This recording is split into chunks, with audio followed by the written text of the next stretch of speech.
Now we know that you can no longer apply for the COVID-40 visa if you currently don't hold one. And for those who do hold one, you'll need to apply before February 2024 and you'll need to meet the eligibility requirements. But even then, you'll only get 6 months. So we'll need to start exploring other visa options in Australia.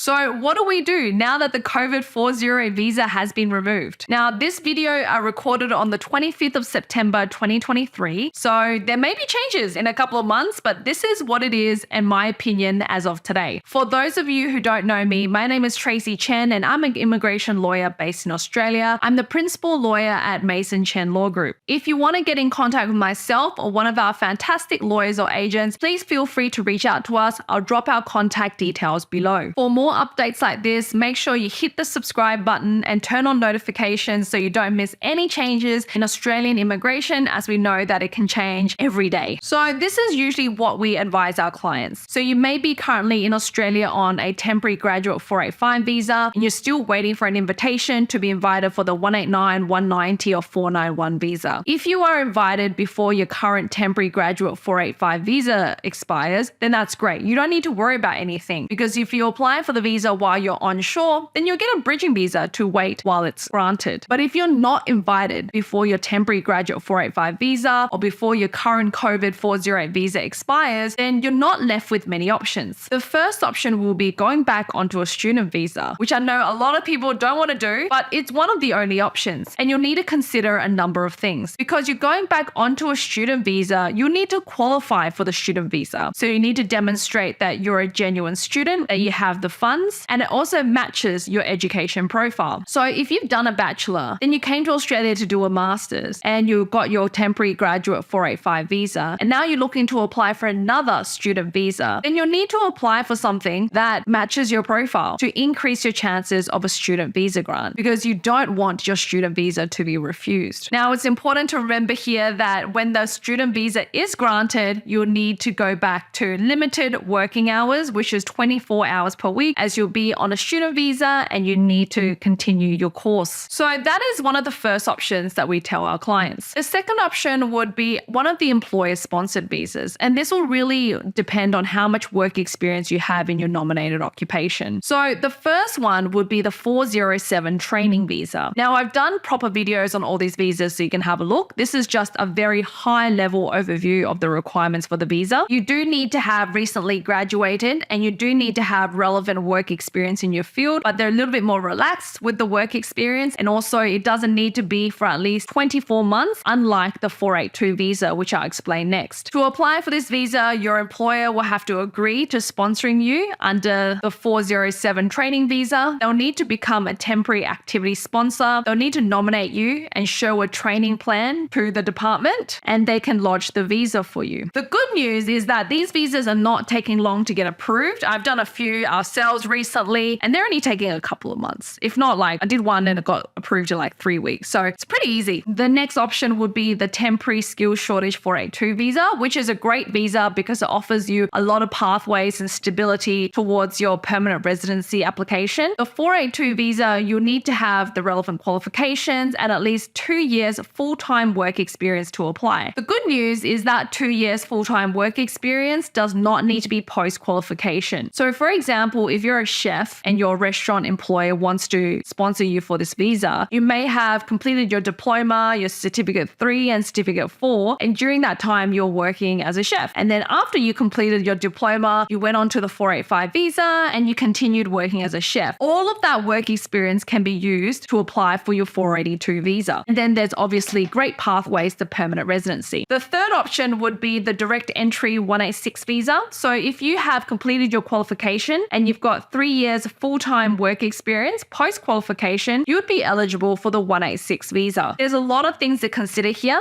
because it is a direct entry permanent resident visa. So I do think it's a little bit harder compared to the training visa and the 482. So it's very important here to get the right migration and legal advice to ensure that your application is approved, because it's very costly if you do apply for it and it does get refused. You won't get a refund from the department. So when advising clients, these are the 4 options that we will go through with them. So it's something to have a think about and something to discuss with your employer. But yes, it does make it very hard now that the COVID 408 visa has been or is being removed. But we always knew that it was going to be a temporary measure. I've always advised clients of that. So we're already very lucky to get it for as many years as we did. Anyways, I hope you found that video helpful. Don't forget to like and subscribe and share this with people who need it. Drop your comments below of what videos you'd like to hear about next. Thank you so much for watching, and I'll see you guys in the next video.